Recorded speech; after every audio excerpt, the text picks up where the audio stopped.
Our attraction to characters who refuse to apologize is not a celebration of cruelty, but a subconscious yearning for psychological autonomy. In a world defined by social contracts, politeness, and the constant pressure to conform to collective morality, the unapologetic character represents a total break from the validation trap. We are drawn to them because they possess what the average person has traded away for safety, a completely unfiltered will.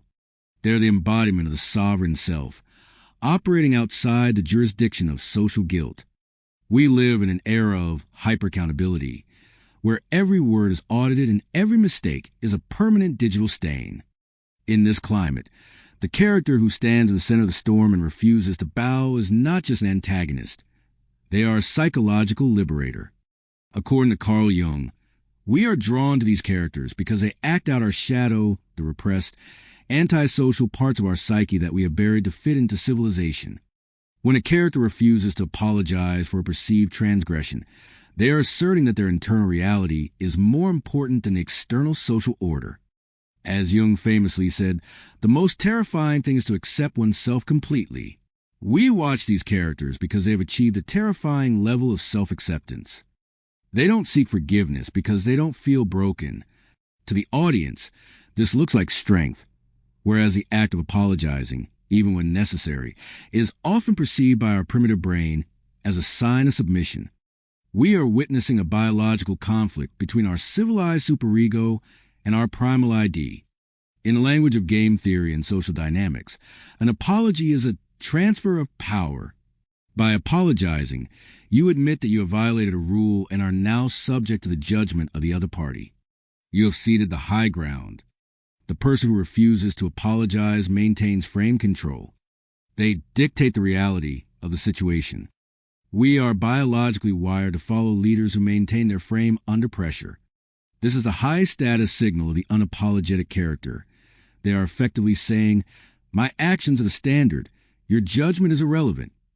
This level of cognitive dominance is intoxicating to a viewer who feels constantly judged by HR departments, family members, and digital cancel culture. It provides a vicarious taste of strategic inscrutability.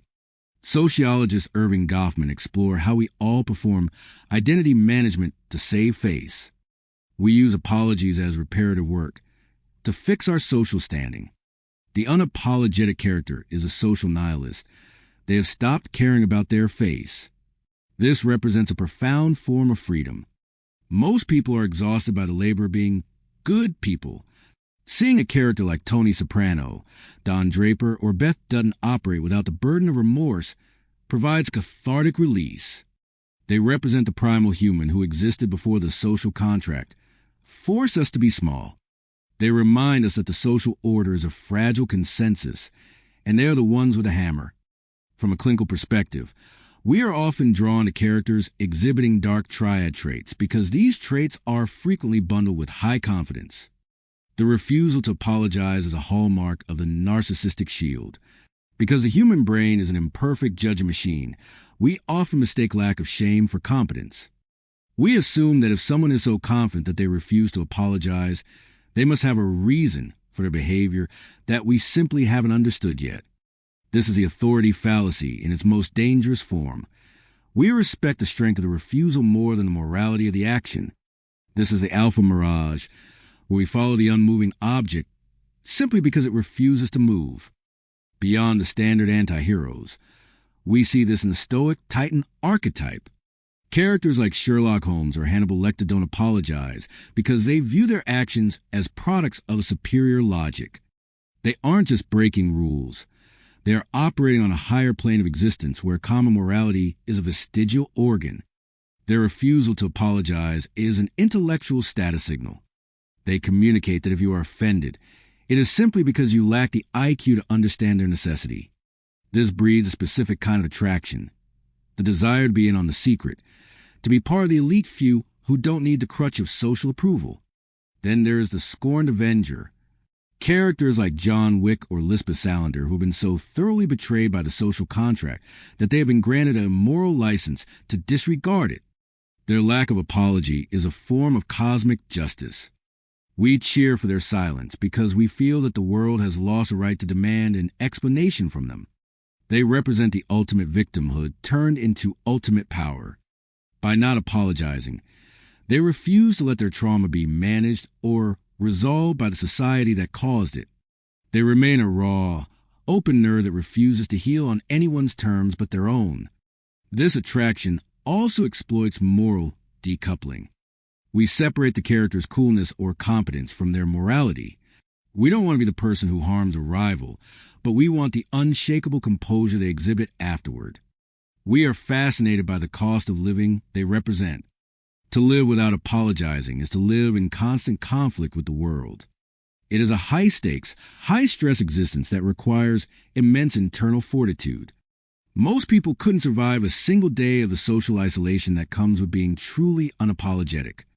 We watch them as we watch a high-wire artist, terrified of the fall, but mesmerized by the balance. Furthermore, we must look at the honesty paradox.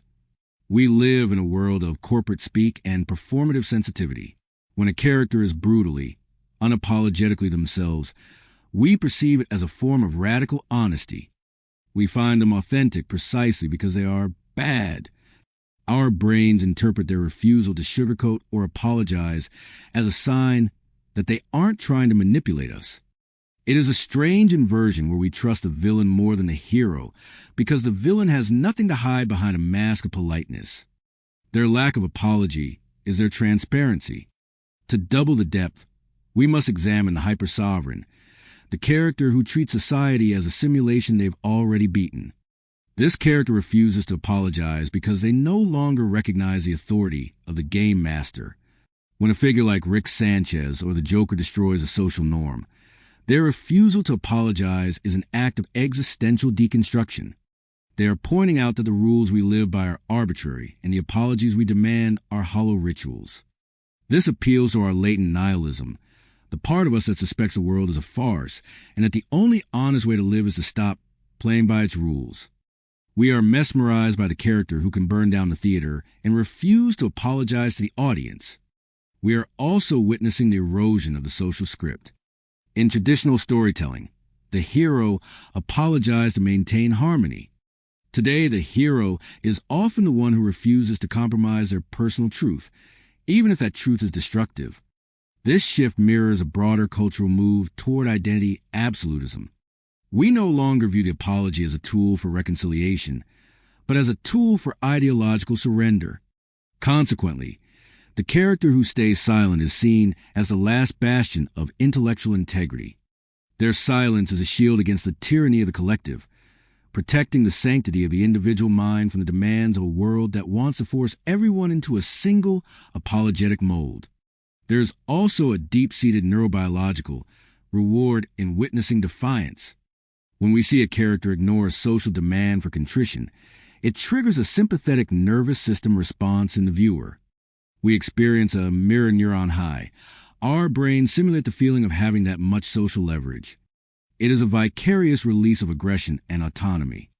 For the person who has to apologize to their boss, their spouse, and their neighbors just to keep the peace, watching a character who answers to no one is a form of neurochemical vacation. It is the ultimate no in a world that demands a constant, exhausted yes. This fascination extends into the archetype of the king. In ancient mythology, the king was the law. Therefore, the king could not sin. The king never apologized because to do so would be to admit there was a power higher than the throne. Modern unapologetic characters are our secular gods. They occupy a space where they are the source of their own morality. When we watch them, we are indulging in a theological fantasy, the desire to be the source of the law rather than its subject. The refusal to apologize is the ultimate declaration of independence from a human condition. It is a claim to divinity in a world of mortals who are all too aware of their own flaws. Ultimately, the unapologetic character is the ultimate outlier. In a statistical world of normal distributions and standard deviations, they are the black swan. They remind us that the human spirit is not a solved equation. They show us that guilt is often a tool used by the weak to restrain the strong, and that politeness is frequently just a mask for fear.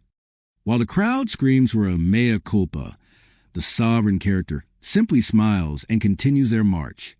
They are the architect of reality, while everyone else is just a tenant. By refusing to apologize, they remain the lead character in their own story, while the one who bows becomes a background actor in someone else's. They're the only ones who are truly awake in a world of social sleepwalkers.